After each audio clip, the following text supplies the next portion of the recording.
Welcome to கிராண்ட்வாஸ் kitchen. வாழ்க வளமுடன், வாழ்க பல்லாண்டு.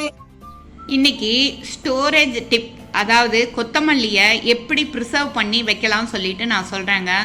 கடையில் கொத்தமல்லி வாங்கிட்டு வந்தோடனே, பச்சை கொத்தமல்லி வாங்கிட்டு வந்தோடனே அது நல்லா சுத்தம் பண்ணிடுங்க. அதில் ஒரு சின்ன பழுப்பு கூட இல்லாமல் எல்லாத்தையும் சுத்தம் பண்ணிவிட்டு நல்லா கழுவி ஒரு துணியில் உலர்த்திடுங்க. ஈரத்தன்மை எல்லாம் போனப்புறம் பொடி பொடியாக கட் பண்ணிடுங்க. ஒரு ஏர்டைட் கண்டெய்னர் எடுத்துக்கோங்க. அதில் கீழே ஒரு டிஷ்யூ பேப்பர், கொஞ்சம் கொத்தமல்லி, ஒரு ஹாஃப் அளவு கொத்தமல்லி, திருப்பி நடுவில் மிடில் ஒரு டிஷ்யூ பேப்பர், ஒரு ஹாஃப் அளவு கொத்தமல்லி, அப்புறம் மூடுறப்ப மேலே ஒரு டிஷ்யூ பேப்பர் போட்டு மூடி வச்சிட்டிங்கன்னா கிட்டத்தட்ட 15 டேஸ்க்கு அந்த கொத்தமல்லி சூப்பராக மெயின்டைன் ஆகுங்க. ட்ரை பண்ணி பார்க்குறீங்களா? நம்ம பார்க்க போகிறது தக்காளி கோவக்காய் காம்பினேஷனில் ஒரு ரைஸுங்க. இது ரொம்ப சிம்பிளாக, நிறைய இன்க்ரீடியன்ஸ் எதுவும் போடாமல் மைல்டாக பெரியவங்கலேருந்து குழந்தைங்க வரைக்கும் எல்லாம் சாப்பிட்ற மாதிரி. ஃபஸ்ட்டு எண்ணெய் ஊற்றிக்கலாம். 2 ஸ்பூன் வானலியில் கடுகு போட்டிருக்கோம். அப்புறம் கொஞ்சமாக சீரகம் போட்டுக்கலாம் ஃப்ளேவருக்கு. அதுக்கப்புறம் உளுத்தம்பருப்பு ஒரு 2 ஸ்பூன் இருக்கிற மாதிரி போட்டுடலாங்க. பாருங்கள், போட்டாச்சு. இப்போ கருவேப்பிலை போட்டுட்டோம். அப்புறம் ஒரு கப் ரைஸ் நான் வடித்து ஆற வச்சுட்டேன். அதுக்கு ஒரு 4 பச்சை மிளகா இது மாதிரி ஸ்ப்ளிட் பண்ணி போட்டிருக்கேங்க. இதை ஒரு லைட்டாக ஒரு கலக்கிடலாம். அதுக்கப்புறம் 10 பல்லு பூண்டு இது மாதிரி ஹாஃபாக கட் பண்ணி போட்டிருக்கேன். பாருங்கள், இந்த மாதிரி ஹாஃபாக கட் பண்ணி போட்டிருக்கேன். அதே மாதிரி ஒரு 50 கிராம் சின்ன வெங்காயம் அதுவும் போட்டிருக்காங்க. ரொம்ப பெருசாக இருந்தால் கட் பண்ணிக்கலாம், இல்லைன்னா அப்படியே போடலாம். இப்போ இதெல்லாம் நல்லா ஃப்ரை ஆகிடட்டும். நல்லா ஃப்ரை ஆகணும்னா நம்ம லைட்டாக உப்பு போட்டுக்கலாங்க. பாருங்கள், லைட்டாக உப்பு போட்டிருக்கேன். நல்லா ஃப்ரை ஆகட்டும். இது ஃப்ரை ஆகட்டுங்க. அதுக்குள்ளே கோவக்காயை இது மாதிரி ரவுண்டாக கட் பண்ணி குக்கரில் ஒரு 10 நிமிஷம் வச்சு எடுத்துடலாம்.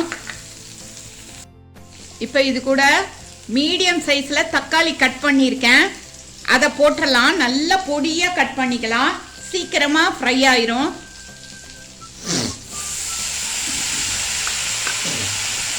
இப்போ தக்காளி போடுறப்பவும் லைட்டாக உப்பு, சுகர் ரெண்டையும் போட்டுடலாம். அப்போ உங்களுக்கு சீக்கிரமாக தக்காளி நைஸாக மசிஞ்சு ஃப்ரை ஆயிருங்க. சும்மா ஒரு பிஞ்ச் அளவு சுகர் போட்டால் போதும், நிறைய போட வேண்டாம். டேஸ்ட்டு ஒன்றுமே டிஃபர் ஆகாது நம்மளுக்கு. இப்போ நல்லா இது ஒரு மீடியம் ஃப்ளேமில் வச்சு ஒரு 10 நிமிஷம் இதை நல்லா ஃப்ரை பண்ணிடலாம். தக்காளி உருவமே தெரியக்கூடாது. மீன்வைல் இந்த பூண்டு, வெங்காயம் இது எல்லாமே நல்லா வெந்து வந்துடுங்க. இது கோவக்காயில் நிறைய சத்துக்கள் இருக்குது.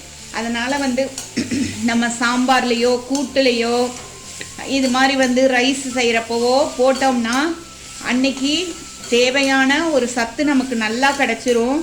வீக்லி ட்வைஸ் கோவக்காய் சேர்த்துக்கிட்டிங்கன்னா நம்ம டாக்டர் வீட்டுக்கிட்டேருந்து கொஞ்சம் தள்ளி இருந்துக்கலாம். அவ்வளோ சத்தான விஷயம். குழந்தைங்களுக்கு சின்ன வயசுலேருந்தே கொடுத்து பழக்கிடலாங்க. இன்னும் ஒரு 2 மினிட்ஸு நல்லா ஃப்ரை ஆகட்டும். வேக வச்ச அந்த நம்ம 10 நிமிஷம் குக்கரில் வச்சு எடுத்தோம் இல்லைங்களா கோவக்காய், அதை இப்போ நம்ம போட்டுட்டோங்க. பாருங்கள், அதை போட்டு இது கூட கொஞ்சம் நல்லா ஃப்ரை பண்ணிடலாம். ஃப்ரை பண்ண அப்புறம் மஞ்சத்தூள் கொஞ்சம் போட்டுக்கலாங்க. பாருங்கள், ஒரு 1/4 ஸ்பூன் மஞ்சத்தூள் போட்டிருக்கேன் நான். அதுக்கப்புறம் நம்ம ஆஸ் யூஷுவல் சொல்லுவோம் இல்லைங்களா, ஒரு சாம்பார் பவுடரு அதுவும் நான் கொஞ்சமாக போட்டிருக்கேங்க. பாருங்கள், ஏன்னா நம்ம ஆல்ரெடி சில்லிஸ் போட்டிருக்கோம். அதனால் சும்மா இது ஃப்ளேவருக்கு கொஞ்சமாக போட்டால் போதும். நம்ம வாயில் போட்டு பார்த்துட்டு உப்பு போட்டுடலாம். வாயில் போட்டு பார்த்துட்டு இந்த ஸ்டேஜில் சப்போஸ் காரம் ஏதாவது பத்தலைன்னா போட்டுக்கலாங்க.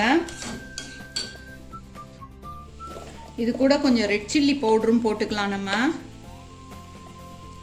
கொஞ்சம் ரெட் சில்லி பவுடரும் போட்டிருக்கேன் நான். போட்டுட்டு சப்போஸ் நம்ம ரைஸ் போட்டு கலந்துடலாம். கலந்தப்புறம் எது பத்தலையோ திருப்பி போட்டு நல்லா கலந்து அதுக்கப்புறம் ஒரு 10 மினிட்ஸ் வைக்கலாங்க. மசாலா எல்லாம் இந்த கோவக்காயில் சூப்பராக ஊறி வந்துருச்சுங்க. இப்போ வந்து நம்ம வேக வச்சு நல்லா பாயில் பண்ண ரைஸை வந்து இதில் போட்டுடலாம். நான் சாதாரணமாக நம்ம தினம் யூஸ் பண்ணுற ரைஸ் தான் போட்டிருக்கேன். பாஸ்மதி ரைஸ் அது மாதிரி எல்லாம் யூஸ் பண்ணல. அவங்கவுங்க ஆப்ஷன். பாஸ்மதி ரைஸ் வேணாலும் போட்டால் இன்னும் ஃப்ளேவரோட நல்லா இருக்குங்க. இந்த ரைஸை போட்டுட்டேன் பாருங்கள். ரைஸ் போட்டாச்சு. இப்போ வந்து மெதுவாக இதை வந்து கலக்கிடலாம். கொஞ்சம் நல்லா கலக்கிட்டு வாயில் போட்டு பார்த்துடலாங்க. போட்டு பார்த்துட்டு ஏதாவது பத்தலைன்னா நம்ம போட்டு அப்புறமா மூடி வச்சிடலாம். அப்போ தான் வந்து திருப்பி ரைஸில் எல்லாம் ஊறி நல்லா ஃப்ளேவர்டாக வர்றதுக்கு நல்லாயிருக்கும். புளிப்பு பத்தலை, உப்பு பத்தலை, காரம் பத்தலைன்னா எல்லாமே இந்த ஸ்டேஜில் அட்ஜஸ்ட் பண்ணிக்கலாங்க நம்ம. இப்போ நல்லா 10 நிமிஷம் நல்லா அப்படியே வச்சாச்சு. நம்ம வச்சுட்டா சூப்பராக நல்லா ஒரு ஃப்ளேவர்டான ஒரு கோவக்காய் ரைஸ் நம்மளுக்கு ரெடி ஆயிடுச்சுங்க. இதுக்கு மேலே நல்லா நம்ம கொத்தமல்லியை தூவி ஒரு கலக்கிட்டு அடுப்பை ஆஃப் பண்ணிடலாங்க. நம்மளோட சத்தான சுவையான ஒரு கோவக்காய் ரைஸு சூப்பராக ரெடி ஆயிடுச்சுங்க. பாருங்க எவ்வளோ ஃபர்ஸ்ட் கிளாஸாக வந்திருக்குன்னு பாருங்க. இது வந்து குழந்தைங்களுக்கு லஞ்ச் பாக்ஸ் கூட நம்ம வந்து கொடுத்துடலாம். இது வந்து நம்மளோட ரைஸை இப்போ நம்ம ஒரு சர்விங் பவலுக்கு மாற்றிடலாங்க. இந்த கோவக்காயில் வந்து நம்மளோட சரும பிரச்சனைகள் எல்லாமே, தோல் சம்பந்தமாக எந்த ப்ராப்ளம் இருந்தாலும் அது எல்லாமே நல்லா சால்வ் ஆகிடும்.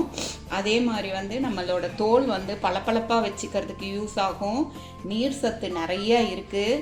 வயிற்றில் உள்ள எல்லா கழிவையும், கெட்ட கழிவையும் இது வந்து வெளியேற்றுறதுக்கு ரொம்ப யூஸ் ஆகுது. சுகர் இருக்கிறவங்களுக்கு சுகர் வந்து கண்ட்ரோலில் வச்சுக்கிறதுக்கு யூஸ் ஆகுது. வயிறு சம்பந்தமாக பல பிரச்சனைகளுக்கு இது வந்து தீர்வாக இருக்குங்க. அவ்வளோ சூப்பரான ஒரு கோவக்காயை இந்த மெத்தடில் செஞ்சு, மோரோவர் நம்ம இதில் பூண்டு, சின்ன வெங்காயம் எல்லாம் போட்டிருக்கோம். பூண்டு வந்து நம்மளை பிளட்டில் உள்ள கொலஸ்ட்ராலை வந்து கண்ட்ரோல் பண்ணுது. கெட்ட கொலஸ்ட்ராலை வந்து நல்லா கண்ட்ரோல் பண்ணுதுங்க. சின்ன வெங்காயம் நம்ம பிளட்டு பியூரிஃபையருங்க. இவ்வளோ சூப்பரான ஒரு கோவக்காய் ரைஸை சாப்பிட்டு எல்லாரும் என்ஜாய் பண்ணலாம். தேங்க்ஸ் ஃபார் வாட்சிங் அவர் கிராண்ட்மாஸ் கிச்சன்.